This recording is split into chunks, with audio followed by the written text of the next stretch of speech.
السلام عليكم ورحمة الله وبركاته. الحمد لله وكفى وسلام على عباده الذين اصطفى. أما بعد فأعوذ بالله من الشيطان الرجيم.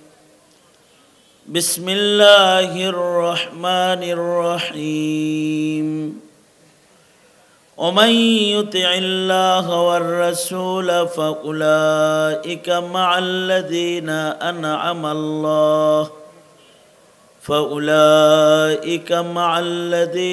أنعم الله عليهم من النبيين والصديقين والشهداء والصالحين وحسن أولئك رفيقا. وقال النبي صلى الله عليه وسلم: كل أمتي يدخلون الجنة إلا من أبى. قيل من يأبى يا رسول الله؟ قال من أطاعني دخل الجنة ومن عصاني فقد أبى، أو كما قال عليه الصلاة والسلام.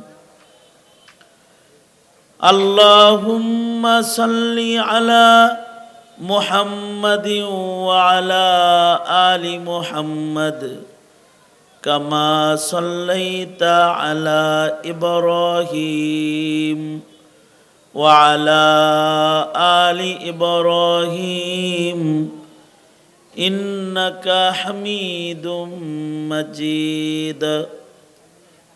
اللهم بارك على محمد وعلى آل محمد كما باركت على إبراهيم وعلى آل إبراهيم إنك حميد مجيد. দুর্লভপুর এলাকাবাসীর উদ্যোগে আয়োজিত ঐতিহাসিক মহতী 3 দিনব্যাপী সম্মেলন 27তম বার্ষিক সম্মেলনের আজকের আখিরি রজনী।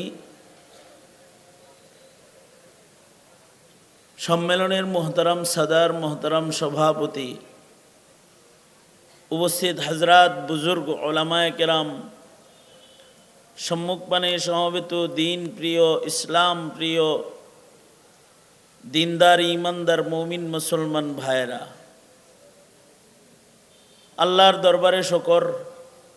আল্লাহ তাআলা দ্বীনি নসিহতের মাহফিলে, ওলামাদের সোহবতে, জান্নাতের বাগানে আমাদেরকে আসার বসার তৌফিক দান করেছেন। কালিমাতুশ শকর পড়ি, শুকরিয়া আদায় করি, জবান খুলে ভক্তি ভরে সমস্বরে আওয়াজ করে বলুন আলহামদুলিল্লাহ। 3 দিন ধরে ওলামা হজরতগণ পূর্ণর নসিহাত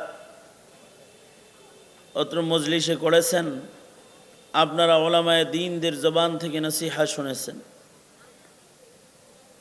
আমার পূর্বেও আমার অত্যন্ত স্নেহের মুফতি রফি বিন মুনির দামাত বরকাতুহুম কথা বলেছেন।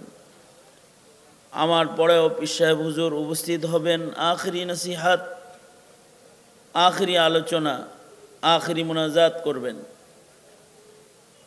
মুরব্বী আসার আগ পর্যন্ত কিছু সময় একটি বিষয়কে সামনে করে কথা বলার জন্যে তাফসীর মাহফিলের পক্ষ থেকে আবেদন করা হয়েছে। আমি বরকতের নিয়তে আয়াত হাদিস আপনাদের সামনে পেশ করেছি। এগুলোকে সামনে করে কিছু কথা আপনাদের সামনে বলবার ইরাদা রাখি।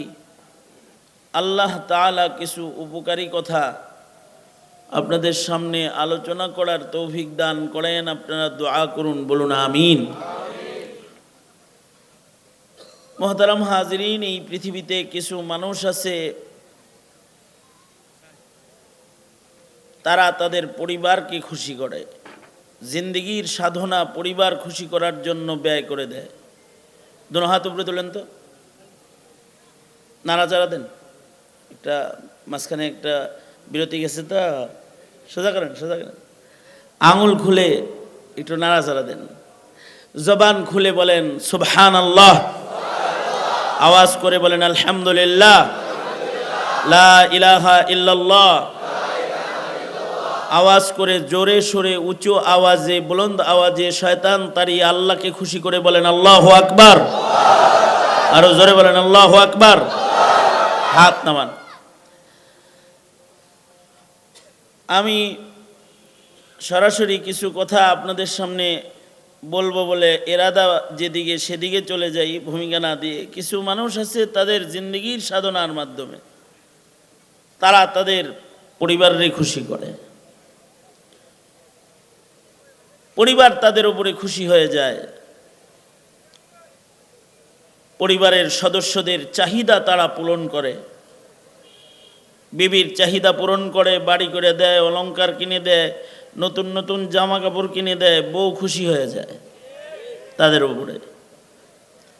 ছেলে মোবাইল চায়, মোবাইল দেয়, স্ক্রিন টাচ চায় তা দেয়, আইফোন চায় তা দেয়, যা চায় তাই দেয়, ছেলের চাহিদা পূরণ করে, তো ছেলেও খুশি হয়ে যায়। কিন্তু তার জীবনে আল্লাহর নির্দেশ মেনে আল্লাহকে খুশি করার মতো ভাবনাই তার জাগ্রত হয় না। এক সময় দেখা যায় সে মরণ পথের যাত্রী হয়ে যায়, সারা জিন্দেগি বিদেশ করে পরিবারে গড়ে দিয়ে করে দিয়ে খুশি করে চলে যায়, নিজে খালি হাত কবর যাত্রী হয়ে যায়। কারণ তাদের উপরে তাদের পরিবার রাজি থাকলেও আল্লাহ আল্লাহর রসুল নারাজ। কারণ তারা তাদের জীবনে পরিবারের সদস্যদেরকে যতটা খুশি করার চেষ্টা করেছে, আল্লাহ বা আল্লাহর রসুলকে খুশি করার চেষ্টা অতটা তারা করেনি।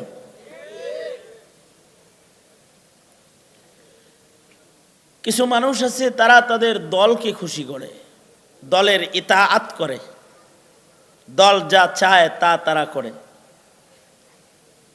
দল যদি বলে হেলমেট পরে গুলি করতে, তো হেলমেট পরে গুলি করে। দল যদি বলে মানুষ হত্যা করতে, তো মানুষ হত্যা করে। গুম করতে বললে গুম করে, খুন করতে বললে খুন করে। দল তাদের উপরে খুশি হয়ে যায়। দল তাদেরকে এক সময় লিডার বানায়, নেতা বানায়, কারণ তারা দলের ফরমান মেনে চলে।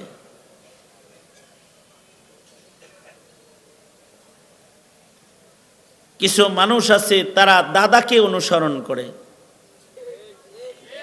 ভিনদেশী প্রভুদেরকে অনুকরণ করে, তাদের সন্তুষ্টি লক্ষ্য করে।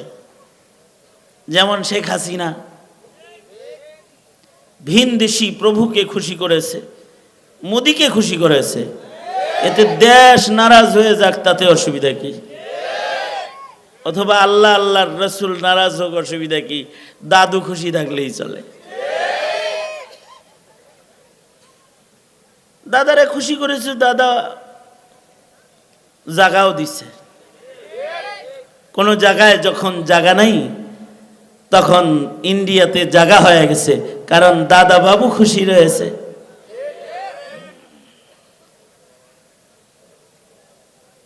কেউ আমেরিকাকে খুশি করে,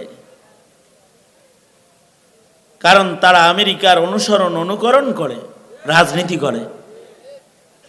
দাদা বাবু বিদেশি প্রভুদেরকে খুশি করে। কিন্তু এমন কিছু মানুষ আছে জমিনের উপরে যারা আল্লাহকে খুশি করে, রাসূলকে খুশি করে। আল্লাহ আল্লাহর রাসূলকে যারা খুশি করে, তাদের আখিরাত সুন্দর, তাদের মরণে ভয় নাই, কারণ তাদের উপরে আল্লাহ রাজি, রাসূল রাজি। আল্লাহ যাদের উপরে খুশি হয় তাদেরকে আল্লাহ তাআলাও, দাদা খুশি হইলে যেমন ইন্ডিয়ায় জায়গা দেয়, আল্লাহ খুশি হইলে জান্নাতে জায়গা দেয়। বিপদে পড়লে মোদি বের করে দিবে হাসিনাকে। মোদি যদি কখনো বিপদে পড়ে যায় তাহলে বলবে তুমি যাওগা, অন্য কোথাও যাও।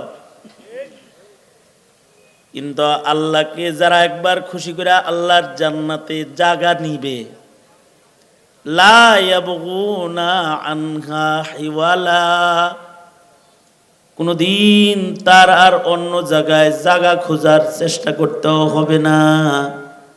খালিদিনা ফিহা, তারা আল্লাহর জান্নাতে আল্লাহর কাছে চিরদিন তারা থাকতে পারবে। আল্লাহু আকবার, জোরে করে বলে। যারা আল্লাহকে খুশি করবে তাদেরকে আল্লাহ আল্লাহর কাছে জায়গা দিবে। আল্লাহকে খুশি করার তরিকা হলো আল্লাহ আল্লাহর রসুলের ইতাআত। মানুষের অনুসরণ অনুকরণ করলে মানুষ খুশি হয়, বউর কথা শুনলে বউ খুশি হয়। কারণ বউ দাড়ি কাটতে কয়, দাড়ি কাটে। বউ তাকে যা করতে বলে তা করে। বউ বলছে বাবা মারে ঘর থেকে বাইর করে দাও, হে বিবিরে খুশি করতে যায় বাবা মারেও ছাড়ছে। ওর গল্প করে আমার বিবি খুব আমার উপরে হ্যাপি। অথচ বউয়ের কথায় কত আকাম করছে তা ঠিক নেই। বিবির কথা শুনলে পরে বিবির হুকুম মানলে যেমন বিবি খুশি, দলের কথা শুনলে দলের হুকুম মানলে দল খুশি। হাসিনার কথা শুনলে কর্মীর উপরে শেখ হাসিনা খুশি, ঠিক না? হ্যাঁ, এই খুশি করার জন্য কেউ কেউ আবার 32 নম্বর গেছে, 33 হয়ে গেছে। কিল গুতা ঠিক মতো খাইছে। কেউ আছে সরকারের হুকুম মানে সরকারের খুশি, সরকার যা বলে তাই করে, সরকারের হুকুম মানছে সরকার খুশি। সরকার হুকুম করেছে আলেমদেরকে ধরো, তো আলেমদেরকে ধরছে। যেমন আমরা যখন জেলখানায় গেছি তখন আমাদের বিরুদ্ধে মামলা যেগুলো আছে এগুলো শুনলে পরে ইবলিসও হাসবে। যেমন আমার বিরুদ্ধে মামলা হলো আমি বাইতুল মুকাররমের উত্তর গেটে ককটেল মারছি। আমি জীবনে কোনোদিন ককটেল চোখে দেখিনি। পত্র পত্রিকায় ককটেলের ছবি দেখছি, কিন্তু ককটেল জীবনে চোখে দেখিনি। আমি নাকি ককটেল মারছি। যে তারিখে মামলা হয়েছে ওই তারিখে আমি ঢাকাই নাই, বরিশাল। আমি পুলিশকে বললাম এই দিন কি আমি বরিশাল ছিলাম? কয় জি ছিলেন, এই যে পেপার কাটিং আছে, রেকর্ড আছে, বরিশালে আমি বয়ান করতেছি। আর ককটেল মারামারি হয়েছে হইল ঢাকায়, এই মামলায় আমি ঢুকলাম কেমনি? কয় তো এমনি। আপনি এরকম করলেন কেন? কয় উপরের নির্দেশ, উপরের নির্দেশ, সরকারের নির্দেশ। সরকারের নির্দেশে এসে আলেম গ্রেফতার করেছে। মামুনুল হক সাহেবের ব্যাপারে মামলা হলো মানিব্যাগ চুরি করছে, ধরছে তো প্রমোশন হয়েছে। সরকারের হুকুম পালন করছে তো প্রমোশন হয়ে গেছে। ছিল ইউনো হয়ে গেছে ডিসি, ছিল ডিসি সাহেব হয়ে গেছে সচিব সাহেব, ছিল ওসি হয়ে গেছে এসপি, ছিল এসপি হয়ে গেছে প্রধান, বাহিনী প্রধান। হুকুম মানছে তো পদোন্নতি হয়েছে। মহান আল্লাহর কিছু হুকুম আছে, এই হুকুমগুলা যারা মান্না ফেলায় তাদের ওইরকম পদোন্নতি হয়। আতিউল্লাহ ওয়া আতিউর রাসূল, আল্লাহ বলে আমার অনুসরণ করো, আমার নবীর অনুসরণ করো, আমার হুকুম মানো, আমার নবীর দেখানো তরিকা মানো। আমার হুকুম মানবা তো আমার কাছেও দামি হয়ে যাবে।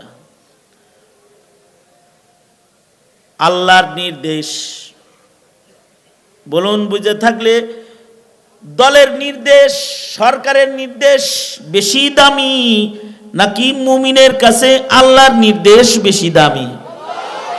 আরো জোরে আওয়াজ করে বলেন, কার নির্দেশ বেশি দামি? শেখ হাসিনা কয়েকদিন আগে তার কর্মীদেরকে বলেছে উৎসব সবার, সব পূজায় যাও। এই 2 দিন 3 দিন আগে বলছে না? হ্যাঁ, শেখ হাসিনা অনলাইনে বক্তব্য দিছে, বলছে উৎসবে যাও, উৎসব সবার, ধর্ম যার যার। এটা হলো হাসিনার নির্দেশ। কিন্তু আল্লাহ কয় ধর্ম হলো আমার, ইন্নাদ্দীনা ইনদাল্লাহিল ইসলাম। ধর্ম এটা কার? ধর্ম কি মানুষের নাকি আল্লাহর? ধর্মের হুকুম এটা মানুষের ইচ্ছায় না রবের ইচ্ছায়? জোরে আওয়াজ করে বলেন, কার ইচ্ছায়? জোরে বলেন। ধর্ম কি কোনোদিন নিজের ইচ্ছায় মানা যায়? ধর্ম মানা মানে কার ইচ্ছা মানা? জোরে আওয়াজ করে বলেন, ধর্ম মানা মানে কার ইচ্ছা মানা? ধর্ম মানা মানে হলো আল্লাহকে মানা, ধর্ম মানা মানে আল্লাহর হুকুম মানা। ধর্মের বিধান নামাজ পড়ো, কার হুকুম? ধর্মের বিধান রোজার মাসে রোজা রাখো, কার হুকুম? ধর্মের বিধান শিরিক করবা না, কার হুকুম? লা তুশরিক বিল্লাহ, কার হুকুম? ধর্মের বিধান পর্দা করো, ধর্মের বিধান হালাল খাও, ধর্মের বিধান হকের উপরে থাকো, ইস্তাকিম, হকের উপরে ইস্তেকামতের সাথে দাঁড়ায় থাকো। আল্লাহর হুকুম হজ করো, যাকাত দাও, আল্লাহর হুকুম। ধর্মের বিধান নিজের ইচ্ছায় একটা কাজ করবা না, জীবনটা তোমার, কিন্তু ইচ্ছা চলবে কার? জোরে আওয়াজ করে বলেন, ইচ্ছা চলবে কার? যারা আল্লাহর ইচ্ছাকে, আল্লাহর হুকুমকে মানবে, আল্লাহর ইচ্ছাকে বাস্তবায়ন করবে, তারা হলো আল্লাহর গোলাম, তারা ইবাদুর রহমান, তারা রহমানের গোলাম, তারা রহমানের কাছে প্রিয়, তারা জান্নাতি, তাদের আল্লাহ তাআলা জান্নাত দান করবে, কারণ তারা আল্লাহর হুকুম মাননে ওয়ালা। আল্লাহ তাআলা তাদেরকে ভালোবাসে। যারা আল্লাহর হুকুম মানে তাদের ভালোবাসে কে? জোরে আওয়াজ করে বলেন, কে ভালোবাসে? আল্লাহর হুকুম মানলে আল্লাহ ভালোবাসবে। যারা আল্লাহর হুকুম মানে না, খালি দলের হুকুম মানে, যারা আল্লাহর হুকুম মানে না, দুনিয়ার সরকারের গোলাম হয়, তারা কি আল্লাহর গোলাম না সরকারের গোলাম? যারা দল মানে কিন্তু ধর্ম মানে না, তারা কার গোলাম?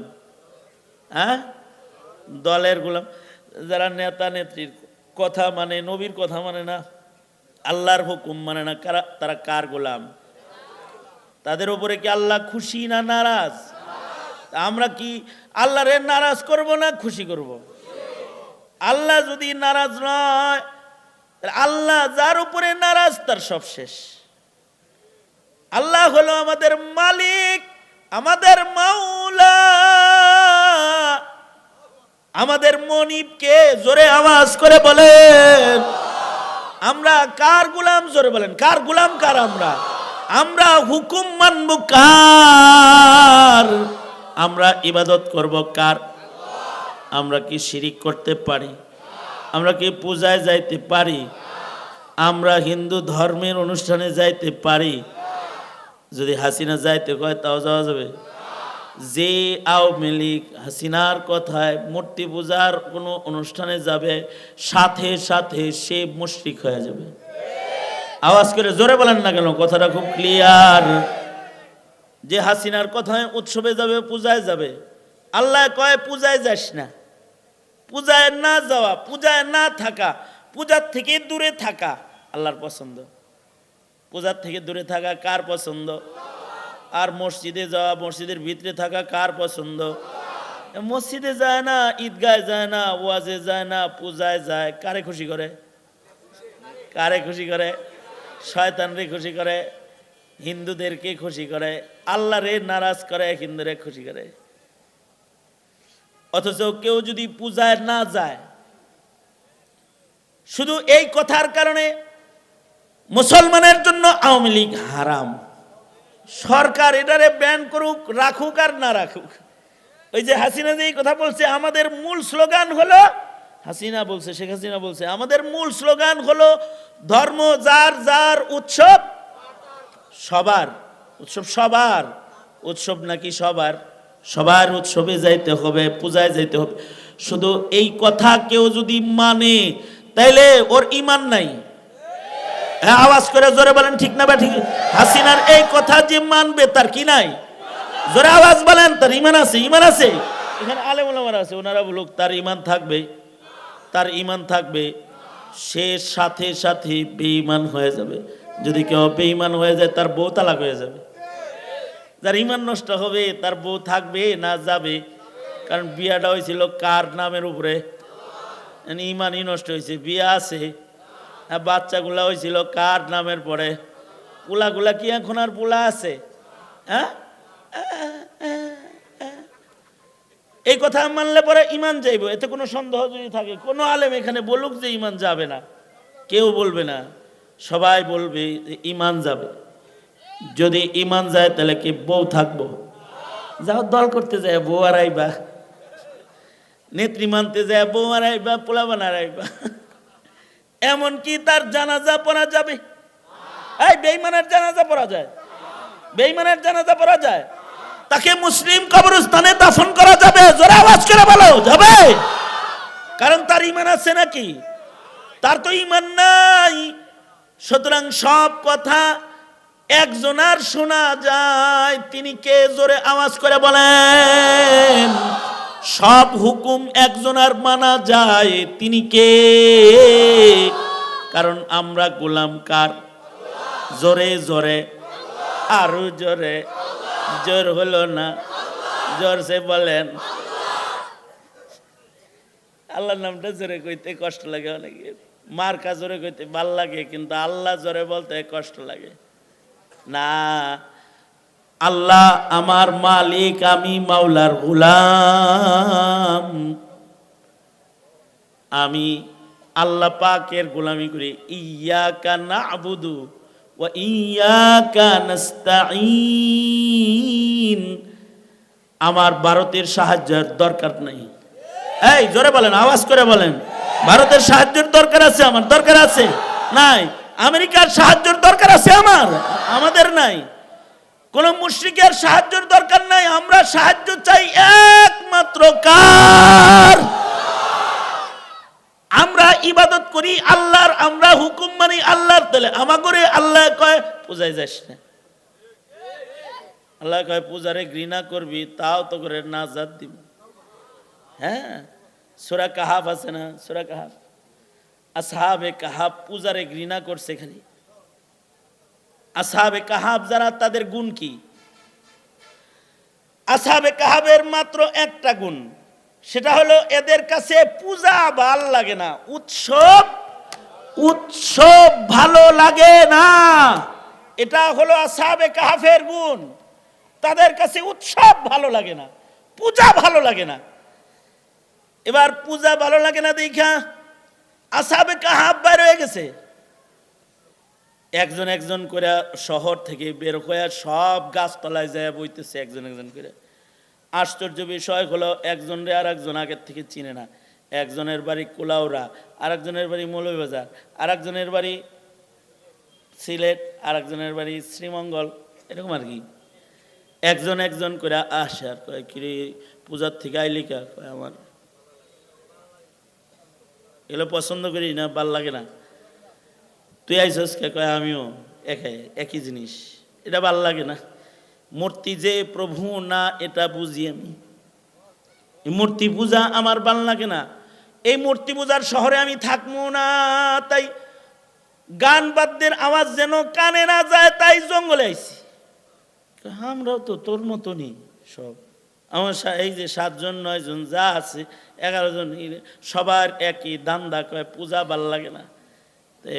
এরা আসতেছে, তো এদের পিছে পিছে একটা কুত্তা আহে, কুকুর আইতাছে, হে আমরা একটু কোলাহল মুক্ত থাকতে যাই, আর তুই তো করবি ঘেউ ঘেউ ঘেউ ঘেউ, তুই থাকলে তো আমাদের সব নষ্ট বেটা, আমাদের যে না লাগবে যে আমরা এনে আসি। না আমারে তারাইস না, আমার ওইগুলা ভাল লাগে না, আমি কোনো আওয়াজ করবো না। আল্লাহু আকবার জোরে করে বলেন। এত আস্তে বললেন কেন? চিল্লে আওয়াজ করে বলেন আল্লাহু আকবার জোরে করে বলেন।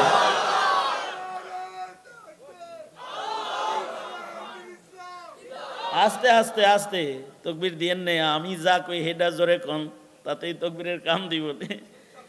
কুকুরেরও ভাল লাগতেছে না। কুকুরের কি ভাল লাগে না? হ্যাঁ, কুকুরেরও পূজা ভাল লাগে না, আসহাবে কাহাফের উৎসব ভাল লাগে না। আসহাবে কাহাফের সাথে একটা প্রাণী আসছে যেটা কুকুর, কুকুরেরও ভাল লাগে না। অথচ কুকুরটা নাপাক, কুকুরের জিসম নাপাক, কুকুর পুরাটা নাপাক, কুকুরের গায়ের পশম নাপাক। ঠিক কিনা জোরে আওয়াজ করে বলেন। কুকুরের গায়ের পশম কি? নাপাক। কুকুরের গায়ের পশম যদি ঘরে থাকে তো ফিরিস্তা ঘরে ঢোকে না, আল্লাহর রাসূলের ঘরে জিবরাইল ঢুকতেছে না। কারণ কি? হযরত জিবরাইল কয় ভিতরে কুকুর ঢুকছিল, পশম পরে রয়েছে। উম্মুল মুমিনিন আয়েশা সিদ্দিকা ঘর সাফ করছে, তারপরে জিবরাইল ঘরে ঢুকছে। কুকুরের বাচ্চা একটা ঢুকছিল, আর হাসান হুসাইন দিছে ডলা, ডলা দিলে কিছু পশম ঘরের ভিতরে পড়ছে, তো হযরত জিবরাইল আর ঘরে ঢুকে না। হযরত নবীজি বলে কি বাবা ঢুকেন না কেন? কয় ভেতরে কুকুরের পশম আছে। কুকুর না খালি কুকুরের পশমও না পাক। এই কারণেই বাড়ির থেকে অজু করে বাইরে হইছেন, মসজিদে যাইবেন, কুত্তার লাগে ছোঁয়া লাগছে, কুকুরের গায়ের সাথে ছোঁয়া লাগছে। এবার ফকিহ বলবে, মুফতি সাহেব বলবে, দেখো কুকুরের দেহটা শুকনা না ভিজা, তোমার কাপড়টা শুকনা না ভিজা। যদি কুকুরের দেহ শুকনা হয়, তোমার কাপড় যদি শুকনা হয়, তাহলে নামাজ চলব। আর যদি কুকুরের দেহ ভিজা হয়, বৃষ্টির ভিতরে ভিজা টিজা তোমার এমনি ধাক্কা দিচ্ছে, অথবা তোমার ভিজা কাপড় কুকুরের শুকনা কাপড়ের শুকনা গায়ের লগে লাগছে, পশমের লগে লাগছে, উভয় হালতে তোমার কাপড় নাপাক হয়ে গেছে। কারণ কুকুরটা মুজাসসাম, নাপাক, পুরাটা নাপাক। নাজাসুল আইন, এটার পশম শুদ্ধা নাপাক,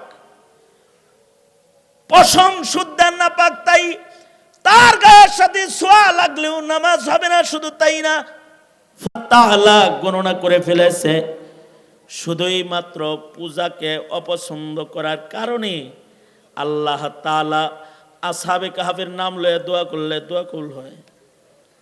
আসহাবে কাহাফের বর্ণনা কিয়ামত পর্যন্ত থাকবে। কোরআন মজিদে আল্লাহ তাআলা তাদের ওয়াকিয়া আটকায়া দিছে। আর আজব ঘুম আল্লাহ তাআলা একটা পাড়াইছে, সেটা হলো কুফুরকে অপছন্দ করার এই গুণের কারণে আল্লাহ তাআলা ওগরে ঘুমে রাইখা জমিনে ইসলামী হুকুমত কায়েম করেছে। আল্লাহু আকবার জোরে আওয়াজ করে বলেন। ওরা কিন্তু ঘুমেছিল, গুহার ভিতরে ওরা আছে, কিন্তু আল্লাহ তাআলা হুকুমতি ইসলামের পতাকা তুলছে। কারণ ঘুমটা কত লম্বা, ঘুমটা 309 দিন, 309 বছর, 309 বছর, 309 বছর বাড়ির কাছের কথা নেই। এক এক বছরে কত দিন? 365 দিন। 300 বছরে তাহলে কত দিন হয়েছে আল্লাহ জানে। 309 বছর, 309 বছর এক টানা ঘুম পাড়ায় দিছে। এই 309 বছর কেউ কি না খায়া বাঁচে? 309 বছর কেউ না খায়া বাঁচে? তার মানে হলো মহান আল্লাহ 309 বছর শুধু তা করে ঘুম পাড়ায় নাই, ঘুমের ঘরে আল্লাহ তাআলা তাদের শ্বাসে প্রশ্বাসে তাদেরকে রিজিক দান করেছে। আল্লাহু আকবার। জীবিত ঘুমাইবার লাগছে। শুধু তাই নয়, তাদের কারণে আল্লাহ তাআলা আসমানের নিজাম সহ পাল্টাইছে। সূর্যরে আদেশ করেছে যে পথ দিয়ে সবসময় উঠোস ওই পথ দিয়ে উড়িস না, আমার কিছু বান্দা আছে তাদের খাতিরে তোর চলার পথ ভিন্ন করে দিলাম। উঠবি বাঁকা হইয়া উঠবি, যেন ভিতরে যেন আলো যায়, চোখ খুললে না যায়, ওদের ঘুম যেন ভাঙ্গে না যায়, ওদের ঘুমে যেন ডিস্টার্ব না হয়। সূর্যের চলার বিধান পাল্টাইছে। এতটুকুন গুণ, শুধুই মাত্র এইটুকুন গুণ উৎসব পূজাকে অপছন্দ করে। এই গুণের কারণে সূর্যর চলার পথ আল্লাহ তাআলা পরিবর্তন করে দিছে। এবার 309 বছর ঘুমে থাকতে থাকতে এরা ঘুমে আছে, কিন্তু আল্লাহ তাআলা ইসলামী হুকুমত কায়েম করছে। 309 বছর আগে ছিল মূর্তি পূজক রাজা, আর 309 বছর পরে এখন হয়েছে মুসলমান একজন বাদশাহ, মুসলিম বাদশার হুকুমত এসেছে। এবার এই মুসলিম বাদশাহ তাওহীদ বুঝাইছে, রিসালাত বুঝাইছে, কিন্তু বাস বাদাল মউত, পুনরুত্থান এইটা বুঝাইতে পারতেছে না। আল্লাহ তাআলা এই টোটাল মুসলিম গোষ্ঠী যখন মুসলমান, এখন ঘরের ভিতরে আল্লাহর নাম লেখা, দোকানের ভিতরে আল্লাহ লেখা, টুপি মাথায় দিয়ে পাগড়ি পরে সব দোকানদারি করে, এমন টাইমে 309 বছর পরে আল্লাহ তাআলা আসহাবে কাহাফের ঘুম ভাঙাইছে। যখন ঘুম থেকে জাগছে তখন বলে, কিরে কতক্ষণ ঘুমাইছস? একজনে কয় একদিন, একজনে কয় না আধা দিন, ইয়াউমুন আও বা'দা ইয়াউম। একজনে কয় না না খিদা লাগছে, অনেক দিন ধরে ঘুমাইছি, মনে হয় ঘুম লম্বা ঘুম ঘুমাইছি রে। আল্লাহ তাআলা এমন ঘুম পাড়াইছে যে ক্ষুধা লাগছে। এবার ক্ষুধা যখন লাগছে, এবার কয় তাহলে যা খানা কিনা লয়, টাকা না আছে পকেটে? কয় আছে তো, যাই যা কিনা লয়। যা দেখি 309 বছরে মার্কেটটা কিরকম পাল্টাইছে। আগে ছিল একরকম ঘর, এখন মার্কেটে যায় দেখে আর একরকম ঘর। আগে ছিল কপালে সিঁদুরওয়ালা, মূর্তিওয়ালা সাধু সন্ন্যাসী বেশ বসা ছিল, এখন দেখে যে পাগড়ি পরা, জিকির করে, আল্লাহ বিল্লাহ করে, সব মুসল্লি বয়ে রয়েছে। কি যায় কয় কেমন কেমন যেন লাগে, বাজারটাই কেমন কেমন হয়ে গেছে গো, কাউরে চেনন যায় না গো। থাক, হ্যাঁ আমাকে লাগছে খিদা, বাজার চিনা দিয়ে কি করবো। যা কয় ভাই রুটি দেন, এই চাউল দেন, এই খানা দেন, বিস্কিট দেন, এগুলো দেন, টাকা দেন। টাকা দিচ্ছে, টাকা দিয়ে কয় কিরে এই কই থেকে আইসস, এই কোন দেশের টাকা লয়ে আইসস, তুই কোন যুগের টাকা লয়ে আইসস? নিশ্চয়ই গুপ্ত ধন পাইছস, পূর্বের যুগের কোনো ব্যাংক পাইছস, পূর্বের যুগের টাকার খনি পাইছস। কারণ আগের যুগের মানুষ কিন্তু মাটির নিচে টাকা পয়সা রাখতো। সূরা কাহাফে ওইটাও আছে যে সন্তানের জন্য এতিমের মাল মা বাবা ওয়ালের নিচে রেখে দিয়েছে, ওয়াল পড়ে যাইতেছে, তো খিজর আলাইহিস সালাতু ওয়াস সালাম এটা ঠেকায় ধরছে, সন্তানরা বড় হইলে যেন মা বাবার মালটা তারা পায়। আগের যুগের মানুষ এরকম মাল হাড়িতে ঢুকায় মাটির নিচে থুয়ে দিত, সিন্দুক মাটির নিচে গাড়ে রাখতো, কলস মাটির নিচে গাড়ে রাখতো। বুখারী শরীফে আছে ওয়াকিআতু বনি ইসরাইল, বুখারী শরীফে আছে যে বনি ইসরাইলের এক লোক হাল দিতে গেছে মাটিতে, আর দেখে যে লাঙ্গলের ফালের ভিতরে কাঁসা, তামা কাঁসা খটখট খটখট করতেছে, বাজ্যা পড়ছে। মাটি সরাইয়া দেখে যে কলস ভর্তি টাকা উঠছে কতটি। হায় হায়, এ টাকা কার? এই টাকা খাওয়া যেত না, এটা আমার না, এটা আগের মালিকের টাকা। তো এবার আগের মালিকের কাছে লেগে গেছে, এই ভাই আপনি টেহাটি নেন তো, এটা নেন তাড়াতাড়ি নেন, এ আমি খ্যাত কিনছি, আপনার এই বাপ দাদার টেহা আমি কিনি নাই। আল্লাহু আকবার জোরে করে। তো এখন ওরা বলতেছে তুই গুপ্ত ধন পাইছস, পরের ধনের আমানতের খেয়ানত করতেছিস না, মানুষের গুপ্তধন পায় এটা দিয়ে মার্কেট করস। হ্যাঁ জানো হুকুমতি ইসলাম এখন একেবারে সিল্লা কাটটা লবণ লাগাই তুমি একেবারে কই দেখ ভাই এটা কোনো গুপ্তধন না, আমি নিজে ইনকাম করছি, আমার ইনকাম করা টাকা। তোর ইনকাম করা কেমন? আমার টাকা নিয়ে আমি ঘুমাইছি, শুধু আমার পকেটে টাকা আছে নাকি?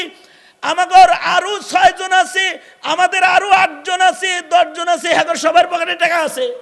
আমি আমার টাকা লয়ে আইছি, আমার সাথে বাড়াবাড়ি করিস না। আমরা গুহায় ঘুমাইছিলাম, ঘুমের থেকে উঠে আসলাম, বাদশার কাছে খবর গেছে। জানেন বাদশাহ 309 বছর পরে ঘুম থেকে উঠে আইছে এক গ্রুপ। তোরা এনে আইছিলি কে? কয় পূজা ভাল লাগে না। কয় হায় হায় দেখছ, তাওহীদ পছন্দ করার কারণে আল্লাহ তাআলা তাদেরকে ঘুমে রাইখা তাওহীদের সমাজ গইরা আল্লাহ তাআলা তাদের ঘুম ভাঙাইছে। এভাবেই মহান আল্লাহ একদিন কবরের ঘুম সবার ভাঙাবে। তোমাদের কি পুনরুত্থানের উপরে ঈমান এসেছে? এবার রাজ্যের সবাই বলে হ আমরা পুনরুত্থান বুঝে ফেলেছি। এবার আসহাবে কাহাফ বলে আল্লাহ যেই পূজা ঠেকাইতে যায় অপছন্দ করে আমরা গুহায় আইলাম, এবার যদি মানুষ আমাদের এই পূজা শুরু করে তাইলে তো আমরা আরো শিরকের কারণ হয়ে যাব। ওগো আল্লাহ তুমি আমাদেরকে এখন মৃত্যু দিয়া তোমার কাছে লয়া যাও। তো এ আসহাবে কাহাফ আল্লাহর কাছে সবাই মিলে মৃত্যু কামনা করেছে। কুকুর সহ আসহাবে কাহাফ সহ এক টাইমে এক দুয়ার সাথে সাথে মৃত্যুবরণ করে আল্লাহর জান্নাতে চলে গেছে। গুণটা কি? গুণটা হলো তারা মেলা পছন্দ করে, পূজা পছন্দ করে। বাংলাদেশের মুসলমানদের গুণ এটা যে তারা মূর্তি অপছন্দ করে। হুজুররা খালি মূর্তি ভাঙ্গা বঙ্গোপসাগরে ফেলতে চায় না অথবা বুড়িগঙ্গায় ফেলতে চায় না। এই দেশের কোন মুসলমান মূর্তি ভাস্কর্য পছন্দ করে না, তারা করে না। 5 তারিখে দেশ স্বাধীন হয়েছে, 6 তারিখ সন্ধ্যার আগে টোটাল দেশের মূর্তি সব শুয়ে পড়ছে। এই জিজ্ঞাসা করি বলো এই মূর্তিগুলা কি বরুণার পীর সাহেব হুজুর ভাঙছে? কথা কইস কিন্তু ভালো করে। হ্যাঁ বরুণার পীর সাহেব ভাঙছে একাত্রা তো আমাদের জমিয়তের আমির শাহ হুজুর ভাঙছে। তাছাড়া মামুনুল হক 2-4টা ভাঙছে না, 4-5টা। আর পীর সাহেব চরমনাই তো কমপক্ষে 1 ডজন ভাঙছে। আর আমিরে হেফাজত ভাঙছে শতখানেক। তো এত মূর্তি গেল কই? সেদিন গেলাম আমি গোপালগঞ্জে, প্রোগ্রামে গেলাম। গোপালগঞ্জে যাওয়ার সময় জেলা সদর পয়েন্টে শেখ সাহেব সালাম আলকি দেয়, মানে শেখ সাহেবের অনেক বড় মূর্তি বানায় না। সেদিন গেলাম দেখলাম শেখ সাহেবের মাথা নাই, ওখানের মাথাটাও ভেঙে হালাইছে। গোপালগঞ্জে ঢুকার মাথা ভেঙে হালাইছে। হ্যাঁ এইভাবে করে সব মূর্তিগুলো যে তছনছ হলো। হুজুররা বলেছে মেলায় যেও না, হুজুররা বলেছে ভাস্কর্য নির্মাণ করে শিরিক করো না, মুসলমানের ঈমানে আঘাত তোমরা করো না। হুজুরদেরকে জেলখানায় পাঠাইছিলে, অত্যাচার করেছিলে। 5 তারিখের পরে একটা হুজুর কোন মূর্তির ধারে কাছে যায় নাই। এগুলো কারা ভেঙেছে? এগুলো তারা ভেঙেছে। আসহাবে কাহাফের সাথে কুকুর চলতে চলতে যেমন কুকুর ইমানদার হয়েছে, এদেশের আলেম পীর মাশায়েখ দাওয়াত ও তাবলীগ উলামায়ে কেরামের সাথে চলতে চলতে চলতে চলতে এদেশের ছাত্র জনতা, সাধারণ শ্রমিক, তাদের ভেতরে ঈমান এসেছে। 5 তারিখের বিজয়ের পরে এই ঈমানদারগুলা সব মূর্তি 24 ঘন্টার ভেতরে মাটির নিচে দাফন করে ফেলেছে।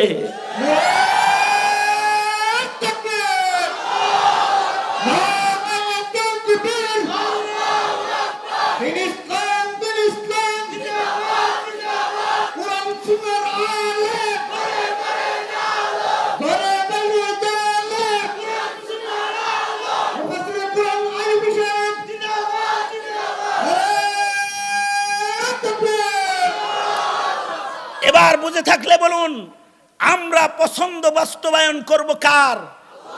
কারণ আমরা কার ইতাআতকারী? দলের না আল্লাহর? আরো জোরে আওয়াজ করে বলেন কার ইতাআতকারী আমরা? আল্লাহ। কারণ আমরা আল্লাহর নামের মুমিন। আমাদের মুখে আছে লা ইলাহা ইল্লাল্লাহ, বলুন লা ইলাহা ইল্লাল্লাহ মুহাম্মাদুর রাসূলুল্লাহ, লা ইলাহা ইল্লাল্লাহ মুহাম্মাদুর রাসূলুল্লাহ। আমার এই আলোচনা শোনার পরে আল্লাহর কালাম থেকে কথা বলেছি, সূরা কাহাফ থেকে ইতিহাস শোনায়েছি। কোনো আওয়ামী লীগ যদি থাকে তাহলে কমাস কম হাসিনার এই কথার কারণে আওয়ামী লীগ ছেড়ে দাও। বাপ দৈরো না খালি যে আমি বিএনপি হয়ে গেছি, জামাত হয়ে গেছি, এখন তো সব তবলিগে চলে গেছে। কত হুন্ডার পিছনে যে লেখা ছিল ছাত্রলীগ, অভাব নাই, এখন আর পাওয়া যায় না, এখন আর খুঁজে পাওয়া যায় না। এখন যদি কেউ থাকেও হে কয়ে আমি অন্য দল করি, কিন্তু আমি বলবো অন্য দল খালি দেশের পরিবেশের কারণে করো না, ইমানের কারণে করো, জান্নাত পাবা, জান্নাত পাবা। কি পাবা? জোরে আওয়াজ করে বলেন, আরো জোরে আওয়াজ করে বলেন। কিসের কারণে করবে? অন্য দল শুধু এই মূর্তির দিকে ডাকে, এর লেগে করবে, এর লেগে অন্য দল ছেড়ে, মানে আওয়ামী লীগ ছেড়ে দিল। কেন? মূর্তির দিকে ডাকে যে, কারণ আমরা মূর্তি পূজক না, আমরা গোলাম কয় আল্লাহর। জোরে আওয়াজ করে বলেন, কয় আল্লাহর, কয় রবের? এক আল্লাহর গোলাম আমরা, এক আল্লাহর গোলাম। কারণ আল্লাহ পাক বলেছেন গোলামি করব কার? আরো জোরে, ইবাদত করব কার? বিশ্বাস রাখবো কার? কারণ আমরা হিসাব দিব কার কাছে? হাসরের মাঠে দাঁড়াবো কার কাছে? সুতরাং নির্দেশ মানবো কার? আল্লাহর নির্দেশ যে মানবো, কেমনি আল্লাহর নির্দেশ মানবো, আমাদের সহজ করার জন্য আল্লাহ তাআলার রাসূল দান করেছে। সরাসরি আল্লাহর নির্দেশ মানা আমাদের জন্য কঠিন, এ কারণে আল্লাহ তাআলার রাসূল দান করেছে। তোরা মূর্খ, অশিক্ষিত, কম বুদ্ধিওয়ালা যারা আছো সবাই মিলা আমারে মানবি কেমনে? আমার নবী আমারে মানছে যেমনে, তোদেরকে সহজ করে দিলাম আমাকে মানা। তোরা আমাকে মানতে চাস, তাহলে আমার রাসূলরে মান, আমার রাসূলের অনুসরণ কর। যদি তোরা আমার রাসূলরে মানস, তাহলে ওইটা আমারে মানা হয়ে যাবে। আল্লাহু আকবার বলেন, আরো জোরে আওয়াজ করে বলেন। রাসূলরে মানলে কারে মানা হয়? নবীরে মানলে কারে মানা হয়? আর নবীরে না মানলে কার অস্বীকার করা হয়? আল্লাহর রাসূল ওই কথাটাই বলেন, ক্বালা রাসূলুল্লাহ সাল্লাল্লাহু আলাইহি ওয়াসাল্লাম, কুল্লু উম্মতি ইয়াদখুলুনাল জান্নাহ, কুল্লু উম্মতি ইয়াদখুলুনাল জান্নাতা ইল্লা মান আবা। কিলা মান ইয়াবা ইয়া রাসূলাল্লাহ? ক্বালা মান আতাআনি দাখালাল জান্নাহ ওয়া মান আসানি ফাকাদ আবা। আল্লাহর রাসূল বলেন, আল্লাহর নবী বলেন, আমার উম্মত সব আল্লাহর জান্নাতে যাবে। এই উম্মতে মুসলিম আর কেউ দোজখে যাবে না, সব আল্লাহর জান্নাতে যাবে। কেউ আগে যাবে, কেউ আগে যাবে, কেউ পরে যাবে, কিন্তু উম্মত সব জান্নাতে যাবে। কারণ একটা উম্মত রে দোজখে রাইখা আমার সরকার, আমার সরদার মুহাম্মদুর রাসূলুল্লাহ সাল্লাল্লাহু আলাইহি সাল্লাম জান্নাতে ঢুকবে না। আল্লাহু আকবার। এটা এই উম্মতের শান। একটা উম্মতকে দোজখে রেখে আল্লাহর নবী জান্নাতে যাবে না। গোটা টোটাল উম্মতি মুসলিমা আল্লাহর জান্নাতে যাবে, বিভিন্ন কায়দায় যাবে। কেউ আমল দিয়া চলে যাবে, কেউ কেউ আছে আমল নাই, তাহলে সে উসিলা দিয়া যাবে। উসিলা নাই তো শাফাআত দিয়া যাবে। আল্লাহ পাক কাউকে কাউকে উসিলায় উসিলায় মাফ করে দিবে। ওয়াবতাগু ইলাইহিল ওয়াসিলা, নেক আমলের উসিলায় আল্লাহ মাফ করে দিবে। আল্লাহ বলবে ঠিক আছে, ওই দিন না মাফ চাইছিলি আমার কাছে 11 তারিখে, যা মাফ করে দিছি। আল্লাহু আকবার, জোরে করে বলেন, জোরে করে বলেন। এটা উসিলায় মাফ করে দিবে আর কি আল্লাহ। কারণ কার উম্মত? মুহাম্মাদুর রাসূলুল্লাহ সাল্লাল্লাহু আলাইহি সাল্লামের উম্মত, এর লেগে মাফ করে দিবে। আল্লাহ উসিলা বানায় কইবে যা ছেড়ে দিছি তোরে।